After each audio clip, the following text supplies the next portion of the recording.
So there's this viral tweet going around from a Tumblr account from a person named Zan, who is a trans man, detailing the culture shock he's experienced post-transition. It was really eye-opening and interesting to hear that he has been perfectly positioned to gain insight into unique gender dynamics and social conditioning. So I'm just gonna straight up read most of Zan's post to you because I thought it was incredibly perceptive. And I wanna amplify it, but I don't wanna risk messing up his words or his message. So here we go. I'm pretty quiet about the fact that I'm a trans man, but holy shit, I need to tell you about the culture shock I'm going through because it's blindsiding me.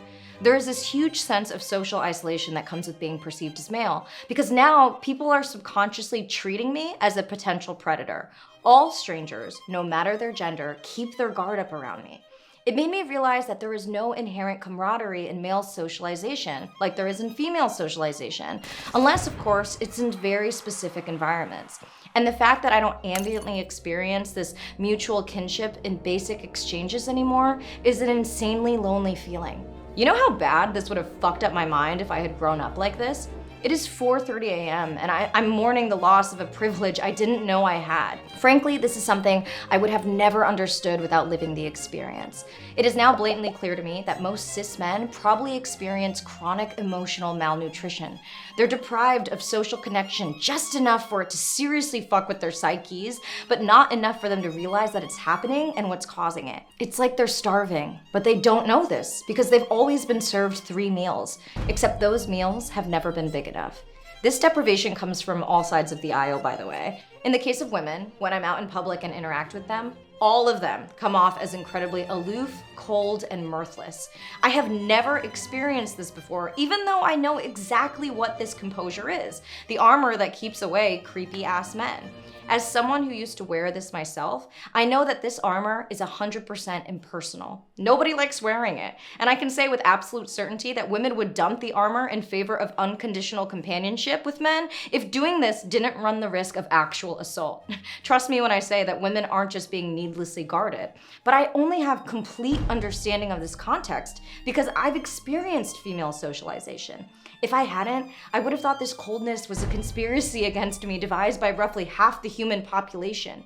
Even now, with all I know about navigating the world as a woman, I am failing to convince my monkey brain that this armor is not social rejection.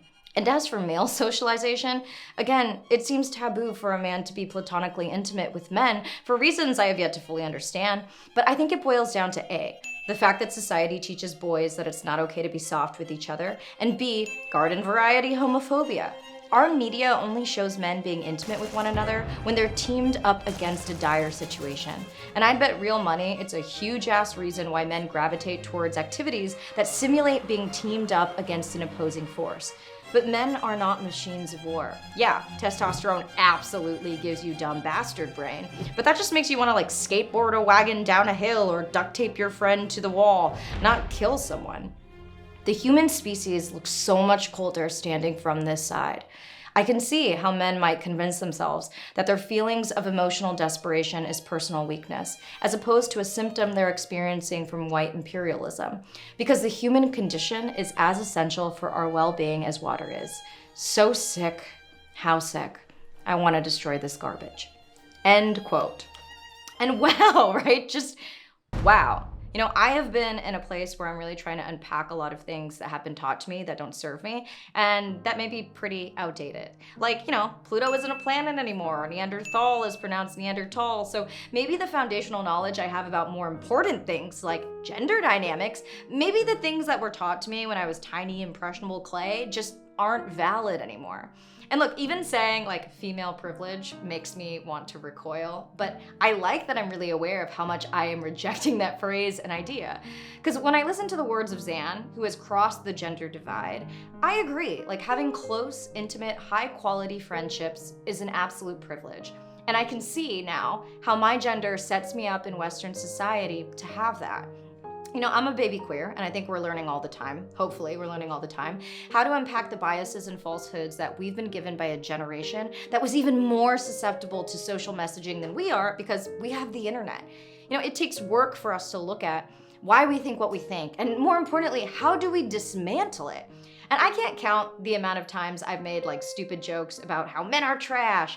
And so some of the work I've been doing specifically around gender is to just intentionally and actively look at, why do I think that? And what is the male experience, whether that's cis or not, and how am I contributing to the toxic masculinity in that space? How am I making it unsafe for men to express themselves emotionally? And what am I taking for granted as someone who is female identifying and assigned at birth?